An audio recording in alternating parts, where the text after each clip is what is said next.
The town had pretty much went into default. In 1887, they originally got together. George H. Pell had several other investors, and Mr. Plowman from Talladega and several other ones had came together. And what they did was they made the purchase for the original town. Well, it had went into default during what they call the Panic of 1893. At that time, that there was a depression. There was a lot of agricultural loss. There was a lot of financial loss, and so we lost a lot of our businesses. A lot of people moved out. The Hercules Pipe Company, which was what really was the industrial cornerstone for the town at the time, had closed down and moved to Anniston. So Pell City's sitting here with no industry, nothing but a general store, a few other things like this, and had pretty much become a ghost town.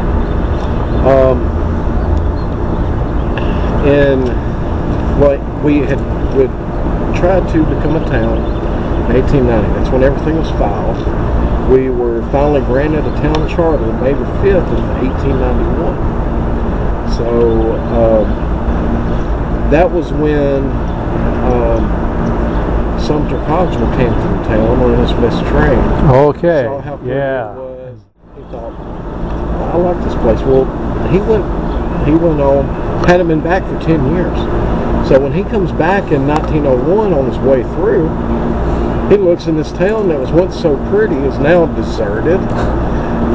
Most of the buildings, the wooden buildings have burned down. The homes are vacant. There's weeds that are knee-high growing in the streets.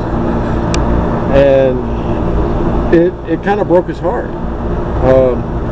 So him and his wife, Lydia DeGarris Cogswell, ended up moving here. They built their home just a couple blocks over there. And they bought the town for $3,000. And they donated land from their purchase to build the city hall, the several parks, schools, churches. They built a bank, First Baptist Church, notably, the Pell City Manufacturing Company, also known as Avondale Mills, and made a huge investment. And when Avondale Mills, or Pell City Manufacturing Company, that's when we really took off. That became the largest employer in St. Clair County. Of course, we had 3 railroads at the time, which played a big factor in us having such a reach and influence. And because of that, we're able to establish ourselves. Now, this, of course, wasn't always where City Hall was located. This is actually the site of the original Pell City High School. And it later became the Pell City Grammar School as the population grew and they had to expand and make more room. So that was, like I say, this was made City Hall in 1957. Across the street there is the old Martin Hospital. This is the hospital that it was built, opened in 1933. Dr. Martin came to Pell City in 1903 when Pell City Manufacturing opened. Here it is, we had the largest manufacturing operation, or the largest employer in the county. But Pell City didn't have any kind of hospital. So the manufacturing company was one of the main investors in building a hospital. They built the Gertrude Comer Hospital that was located in the Mill Village. Was still standing until in the 60s when it was torn down. So there was a hospital in the Mill Village. Yes, sir. The Gertrude Comer Hospital served from 1903. Dr. Martin was the primary doctor overseeing it until 1931. In 1931, the Pell City Manufacturing Company was sold to Avondale Mills, and Avondale Mills closed the hospital. That was just, it was a bigger company, something they didn't do. So Dr. Martin now has all of these patients and no hospital, nowhere to treat them. All the people here don't have a place to go. Pell City hosted several public hangings throughout its history. Right along 2nd Avenue, where it is, there used to be a huge hedgerow. And Miss DeGarris has a diary where she talks about, where it shows an entry from a little girl who, probably about 10, 12 years old at the time, had snuck out, and they were back in the area of 3rd Avenue. She snuck back through the hedgerow, so parents couldn't see where she was, Came out to the courthouse back lawn to watch one of the public hangings and talked about it. And it was a big event at the time. At that point in time, late 19th century, early 20th century, that was the most excitement that the town had in a lot of, a lot of cases. So there were people that come out and they'd set up blankets and, they'd sit around and watch. Dr. Martin had there's a pharmacist here at the Pell City Drug Company. He's also known for a while as Citizens Drug.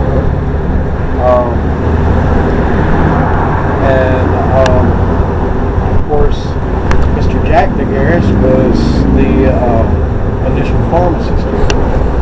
Well, this building sat here for years. Well, in 1931, when the Gertrude Comer Hospital in the Mill Village closed down, Dr. Martin brought his practice to this building, to the upstairs. There are 6 rooms upstairs that were used as exam rooms, and he used it until 1933 when the hospital over there was built. It's said that Dr. Martin is responsible for delivering well over 10,000 babies in Pell City throughout his career. And he also served as doctor here for over 50 years. So this upstairs was mostly exam rooms and patient rooms. They had the exam rooms up there, and you had the exam rooms, you had your soda fountain, your grill, and then you had your pharmacy at the back. And for a while, this was also a Western Union station, so you could come here, wire money, send telegrams. They had a Greyhound station here for many years. I even remember that from when I was a teenager. This, of course, is Sidewalk. Current courthouse. Well, first thing I want to point out, I've been talking about the Pell City Manufacturing. This steam engine was used as the primary event for Pell City Manufacturing. And it was all hooked. You can see some of the piping that was hooked to the furnace. The smokestack that was over there. This belt, or this pulley, had belts hooked to them. They were leather at the time, connected to the other pieces of equipment, all scattered throughout the mill. And this is what ran all of that equipment. So this powered the mill. This did. That's very important. And ironically, as you see here, this tells a little history about it. Avondale Mills used this particular engine from 1919 to 1924. 1924, they got an upgrade. They stepped up to electricity, and it still served in a mill after it was sold in 1924, and until 1960 still ran. So the Lawley family used it and then ended up donating it back to the city. About Dr. Martin, before I tell you about the courthouse, there was an odd case of Dr. Martin that involved screw worms.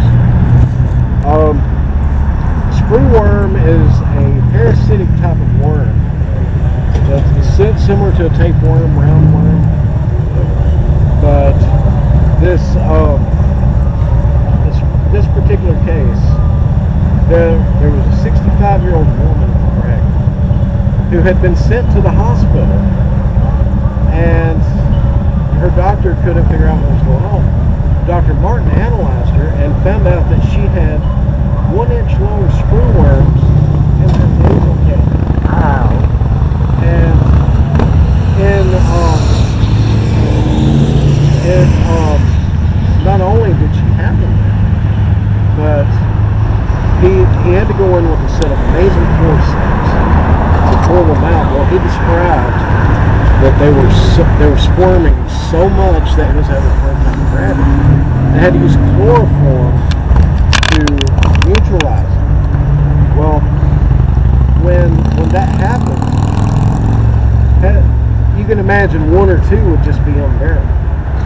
So what he did was he admitted her to the hospital, and Dr. Martin treated her in several treatments over a few days. And he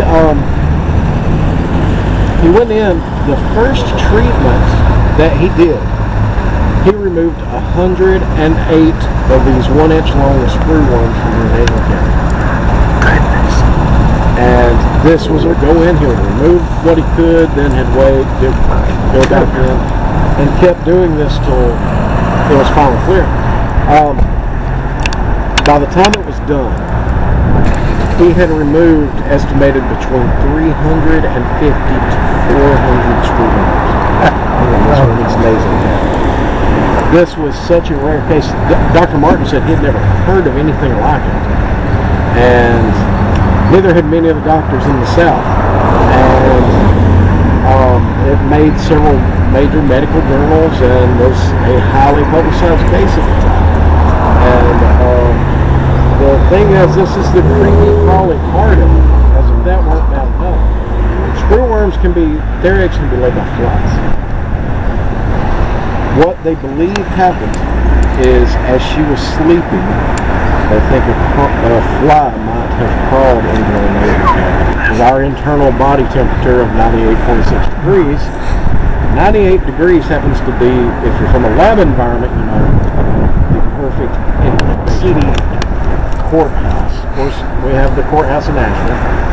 We're one of only 2 counties in Alabama to have 2 county seats, which you know is quite uncommon. Yeah. Well, in November of 1901, there was a special election held that authorized Pell City to be named a county seat too, because we had a growing population that was matching that of Asheville. And but there, of course, is the backbone mountain between here and Asheville, and people have a really hard time getting across it. They have those nice paved roads.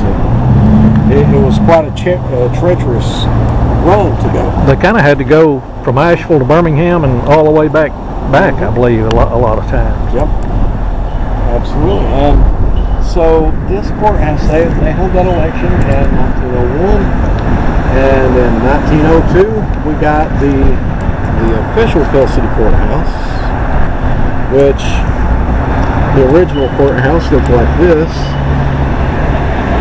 And this is the one that was located here. Essentially what they did was they built the new courthouse in 1956 in front of the old one. And there was the old Art Deco style that was so popular in the 50s that 10 years later everybody looked at it kind of like we did with bell bottoms and thought, what were we thinking? It's horrible. So since then it's got a facelift, and they tried to cover some of that up and added the annex there. This building will be our next stop. Now what's interesting about this building, it was built in 1904 by a gentleman by the name of Lafayette Cook. That name might sound familiar. If you're from this area, you've been to a place named after Cook's Springs. Was the original Cook Springs. He built the famous Cook Springs Resort. Used to sit right off the railroad, right off the Seaboard Airline Railway, and it was a very popular stop There are a lot of mineral springs in this area, and of course that's where the Mineral Springs community gets its name. Then there was Cook's Springs, there was St. Clair Springs. That attracted a lot of attention, which at the time, doctors, many of them wrote prescriptions to drink this mineral water. Yeah. Go to this spot. And that was a very popular resort from late in the 19th century all the way up until in the 30s. So it was right along the train route and was referred to informally as a train depot. But having his resort wasn't his only business venture. He also opened the St. Clair Savings and Loan. So a few interesting stories about the Maxwell building over there that we'll be talking about too. Which the Maxwell building is actually the oldest standing brick building in Pell City. Yeah, it was actually built in 1887. The building itself makes up what used to be the building was originally when it was built. And City Hardware, built in 1904.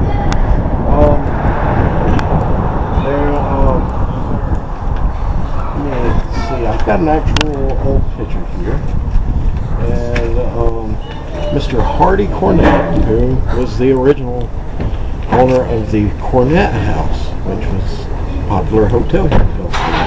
Actually, where Sumter DeGarris, when he missed his train and had his overnight layover, waiting on the next train to Talladega, that's where he stayed. This is one of the old pictures from the Pell City Hardware, which in the 80s became Gossett Hardware.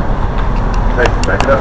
And it is still owned by the Gossett family today. It's the Old and Gray Barn, which is a antique shop, and they have the little sandwich shop.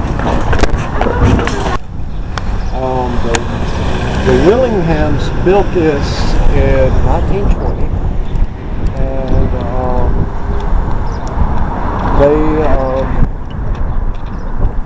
they used it for a little while.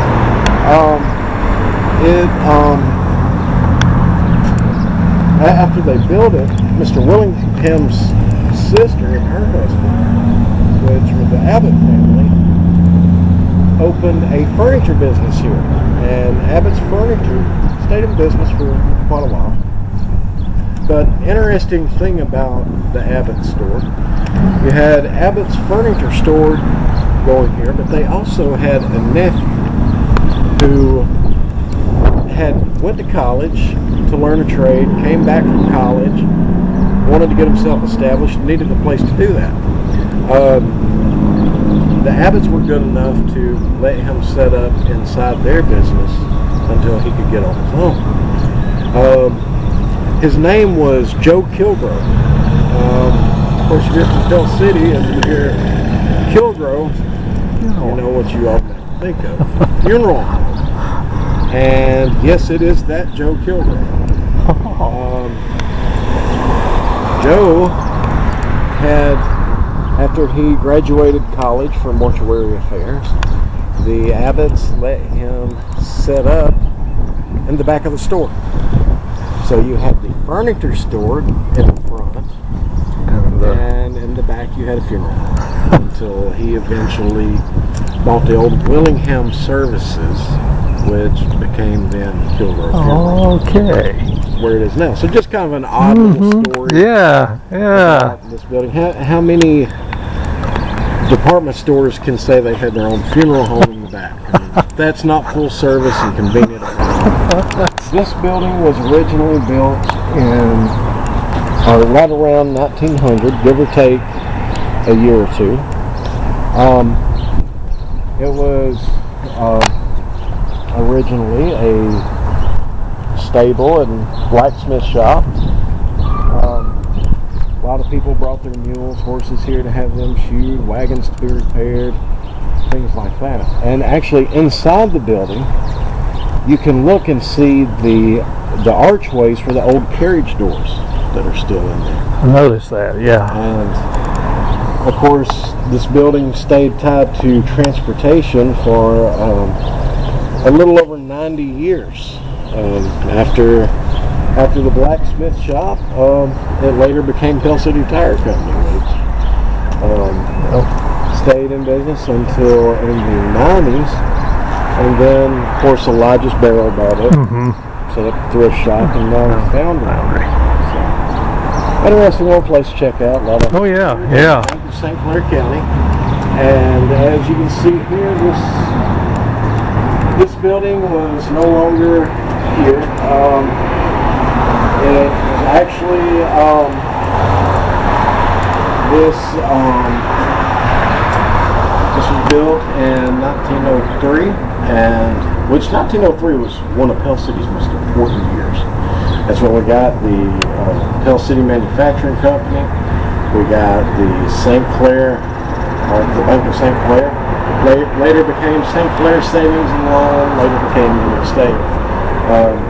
We got our pharmacy. We got our doctor. We got our hospital. We got really established. Even though we got our town charter in 1891, we actually really got established and going in 1903. This is a picture of the building that was originally here, along with some pictures of the inside and the side of the building.